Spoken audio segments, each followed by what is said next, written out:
Saya diperlukan pertanggungjawaban. Ketika kita sadar ini, nah garis bawahi Bapak Ibu, ketika kita sadar ini, nah pertanyaannya gini, nah kalau kita nggak sadar gimana? Kalau kita nggak paham gimana? Kalau kita nggak tahu gimana? Kalau Tuhan bahwa apapun yang sedang kita lakukan saat ini, tugas apapun yang sedang kita lakukan saat ini, bahwa ini yang dipercayakan Tuhan, kita nggak sadar itu bahwa itu dari Tuhan. Nah, bagaimana itu? Kalau kita nggak sadar gimana? Nah, berarti gini, orang tersebut belum sepenuhnya mengerti bahwa setiap apa yang Tuhan percayakan itu ada tujuan Tuhan. Setiap apa yang Tuhan percayakan itu di dalamnya ada maksud Tuhan, ada rencana Tuhan di dalamnya. Berarti orang tersebut belum paham sepenuhnya. Nah, solusinya gimana? Solusinya gimana? Bangun terus keterhubungan dengan Tuhan. Bangun terus hubungan dengan Tuhan. Karena dengan terus kita membangun hubungan dengan Tuhan, kita percaya, semakin kita paham, di sana kita akan semakin mengerti isi hati Tuhan, Bapak Ibu. Nah, ketika kita sadar ini, pastinya kita nggak akan main-main. Kita nggak akan main-main dengan apa yang Tuhan percayakan. Ada tanggung jawab yang harus kita pertanggungjawabkan di hadapan Tuhan. Kita pasti gini, kita akan ekstra minta petunjuk Tuhan lebih lagi. Kita akan ekstra minta cara Tuhan lebih lagi. Kita akan ekstra, kita akan minta hikmat Tuhan lebih lagi dalam hidup kita.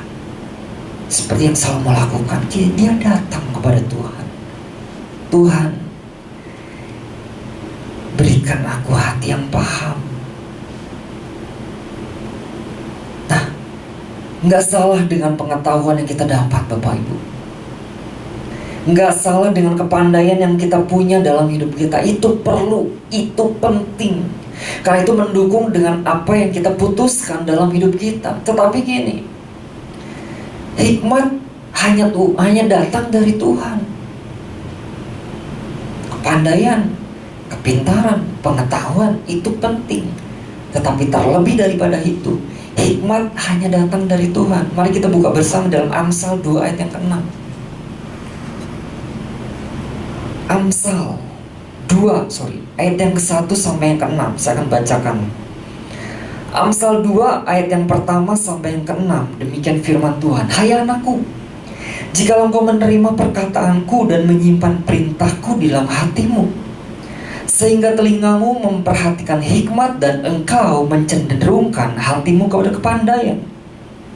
Ya, jikalau engkau berseru kepada pengertian dan menunjukkan suaramu kepada kepandaian, jikalau engkau mencarinya seperti mencari perak dan mengejarnya seperti mengejar harta yang terpendam, maka engkau akan memperoleh pengertian tentang takut akan Tuhan dan mendapat pengenalan akan Tuhan. Karena Tuhanlah yang memberikan hikmat, dan mulutnya datang pengetahuan dan kepandaian. Nah, Salomo nggak main-main.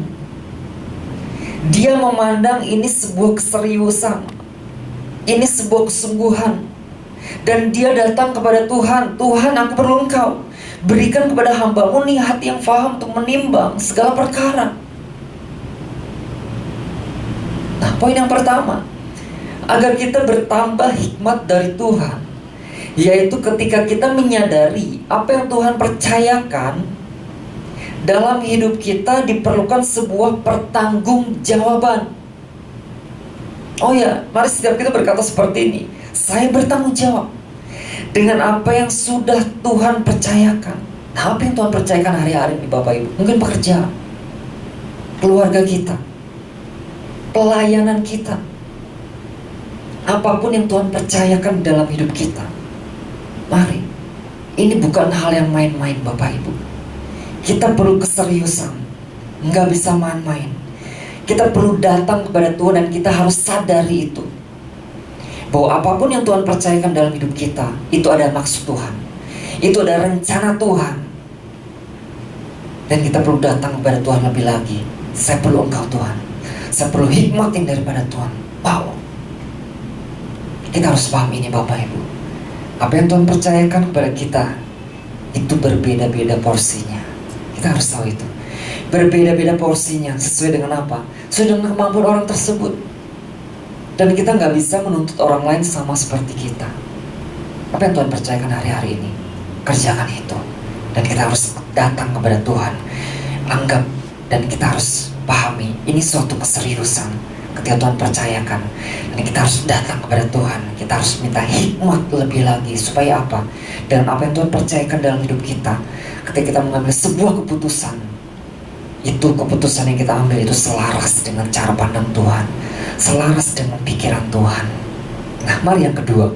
Poin yang kedua, beberapa hal yang perlu kita lakukan berkaitan dengan pesan Tuhan ini agar kita bertambah-tambah dalam hikmat Tuhan. Di antara yang kedua yaitu apa? Di dalam 1 Raja-Raja 3 ayat yang ketiga, bagian A. 1 Raja-Raja ketiga ayat yang ketiga bagian A. Demikian firman Tuhan. Dan Salomo menunjukkan kasihnya kepada Tuhan dengan hidup menurut ketetapan Daud ayahnya. Nah, yang poin yang kedua, menerima perkataan dan menyimpan perintah Tuhan. Menerima perkataan dan menyimpan perintah Tuhan. Daud lakukan itu. Ayahnya lakukan itu. Dia hidup di dalam sebuah ketetapan. Dia hidup di dalam segala ketetapan dan perintah Tuhan. Dan saya yakin pada waktu itu ada perkataan-perkataan Daud, ada perintah-perintah Daud, ada amanat-amanat Daud, ada nasihat Daud kepada Salomo. Itu sesuai dengan apa? Ketetapan Tuhan. Sesuai dengan apa? Perintah Tuhan. Nah, menerima perkataan dan menyimpan perintah Tuhan. Bagaimana caranya? Bagaimana caranya? Jangan menolak firman Tuhan. Itu udah pasti. Jangan meremehkan firman Tuhan. Jangan kita anggap sepele, ya itu mah firman Tuhan. Kita menganggap rendah firman Tuhan. Contoh gini, ketika kita beribadah bersama Bapak Ibu, ada sebelah kanan kiri, mungkin suami kita, mungkin istri kita, mungkin anak-anak kita. Kita colek ketika kita mendengarkan firman Tuhan. Kita colek, kita usil, kita colek sebelah kita. Tuh, dengar tuh perkataan apa yang pendeta katakan, khotbahnya bilang apa tuh. Nah, kita nggak nyadar. Simpelnya gini, firman Tuhan itu buat kamu, bukan buat saya. Kita colek sebaliknya, tuh dengar tuh apa yang pendeta katakan. Harusnya gini, harusnya gitu. Kita nggak sadar sebenarnya kita sedang apa? Sedang menolak firman Tuhan. Itu firman bukan buat saya, buat dia. Itu firman buat mereka. Itu firman buat orang yang kita sebelin. Buat dia tuh yang nyebelin saya. Nah, kadang-kadang gini kan, orang berkhotbah di depan, pendeta berkhotbah di depan, kadang-kadang itu menjadi tolak ukur untuk kita menjadi sarana untuk tembak-menembak. Itu firman buat lu. Itu firman bukan buat saya. Menjadi ajang sarana penembak, tembak-menembak. Nah, kita nggak nyadar sedang ada penolakan dalam hidup kita. Itu bukan firman buat saya. Menolak perkataan firman Tuhan. Mungkin dengan berat hati kita berkata, ya benar, firman itu buat saya, tetapi buat dia juga yang nyebelin saya. Nah, untuk kita menyimpan firman Tuhan Bapak Ibu, untuk kita menerima perkataan Tuhan, itu perlu apa? Kerendahan hati. Hati yang mau diubahkan. Untuk kita menerima apa? Perkataan Tuhan. Saya mau berubah Tuhan. Saya mau diubahkan. Hati yang punya apa? Kerendahan. Nah, menyimpan perintah Tuhan, di dalamnya ada apa Bapak Ibu? Tadi kan menerima perkataan Tuhan. Nah, sekarang menyimpan perintah Tuhan. Di dalamnya ada apa? Ada ketaatan. Di dalamnya ada apa? Ada penundukan. Di dalamnya ada apa? Ada kesetiaan, ada integritas. Nah, artinya Ada perbuatan yang menyenangkan, ada perkataan, ada tingkah laku yang berkenan di hadapan Tuhan. Bahkan ada hal-hal yang harus kita singkirkan dalam hidup kita ketika ada apa? Hal-hal yang tidak berkenan di hadapan Tuhan. Ada hal-hal yang tidak sesuai dengan firman Tuhan. Itu yang harus kita singkirkan dalam hidup kita. Menyimpan perintah Tuhan. Ada ketaatan, ada kesetiaan, ada integritas, ada hal-hal yang harus kita singkirkan dalam hidup kita. Apa itu? Kita tahu sendiri Bapak Ibu. Apa mungkin yang sedang kita lakukan secara tidak sadar atau secara sadar kita berkata, iya benar sih, ini sebenarnya ini melanggar apa yang sudah Tuhan tetapkan dalam hidup saya. Ya benar, ini sebenarnya saya melakukan ini nggak sesuai dengan firman Tuhan. Segera kita bertobat Bapak Ibu, segera kita berambil alih, kita berubah. Ketika kita menerima perkataan Tuhan, poin yang kedua ini, ketika kita menerima perkataan Tuhan dan menyimpan perintah Tuhan, menyimpan segala apa yang Tuhan katakan dalam hidup kita. Alkitab jelas mengatakan seperti ini, maka engkau akan memperoleh pengertian tentang takut akan Tuhan dan mendapat pengenalan akan Allah. Di dalamnya ada apa? Hikmat. Hikmat adalah apa? Pikiran Tuhan. Sesuatu yang selaras dengan apa yang Tuhan pikirkan, sesuatu yang selaras dengan, sesuai dengan apa yang Tuhan pikirkan, sejalan. Nah, menerima perkataan, menyimpan perintah Tuhan, di dalamnya ada apa? Hikmat Tuhan. Karena Tuhanlah apa? Karena Tuhanlah yang memberikan hikmat. Dari mulutnya datang pengetahuan dan kepandaian. Itu tadi ada di Amsal 2 ayat 1 yang ke-6. Di antaranya ada di situ Bapak Ibu. Firman Tuhan jelas mengatakan.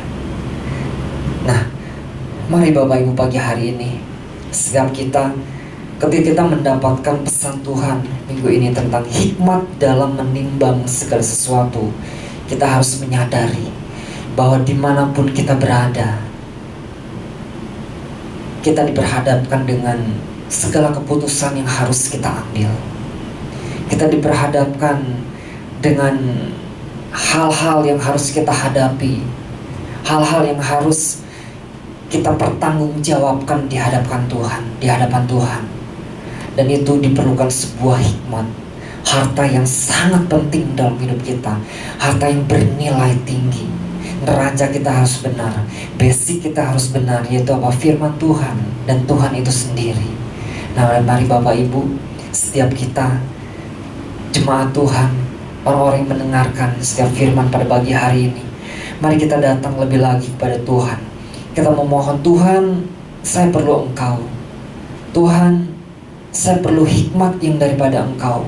Tuhan, saya sadar bahwa apa yang Tuhan percayakan itu diperlukan sebuah pertanggungjawaban, bahwa di dalamnya diperlukan sebuah keputusan-keputusan yang harus saya ambil.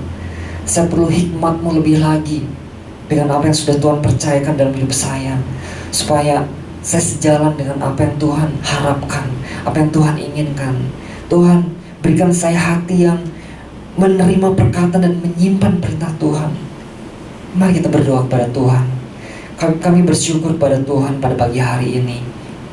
Apa yang boleh Engkau sampaikan pada kami pada pagi hari ini Tuhan, biarlah itu menjadi kekuatan dalam setiap hidup kami. Tentang pesan minggu ini Tuhan, hikmat dalam menimbang segala keputusan. Kami sadar Tuhan, ada hal-hal yang harus kami ambil dalam hidup kami Tuhan. Ada hal-hal yang harus kami putuskan dalam hidup ini Tuhan. Dan kesemuaan itu kami perlu hikmat yang daripada Engkau. Kami perlu pengetahuan, kami perlu firman-Mu yang terus Engkau alirkan dalam hidup kami. Mari Tuhan, urapi setiap kehidupan kami. Kami perlu pengurapan itu mengalir dalam hidup kami, supaya hidup kami penuh di dalam firman-Mu, hidup kami penuh di dalam Engkau Tuhan. Ada kepenuhan ilahi dalam hidup kami Bapa. Terima kasih Tuhan, terima kasih Bapa. Kami percaya bahwa hikmat itu penuh dalam setiap hidup kami Tuhan. Dan bila setiap hidup kami boleh berjalan di dalam sesuai di dalam rencana-Mu, di dalam maksud-Mu, di dalam seluruh pandangan-Mu dalam setiap hidup kami Bapa. Kami bersyukur untuk pagi hari ini Tuhan. Terima kasih Tuhan. Segala pujian dan hormat kemuliaan hanya bagi Engkau, di dalam nama Tuhan Yesus Kristus. Mari semua yang percaya katakan amin. Tuhan Yesus memberkati.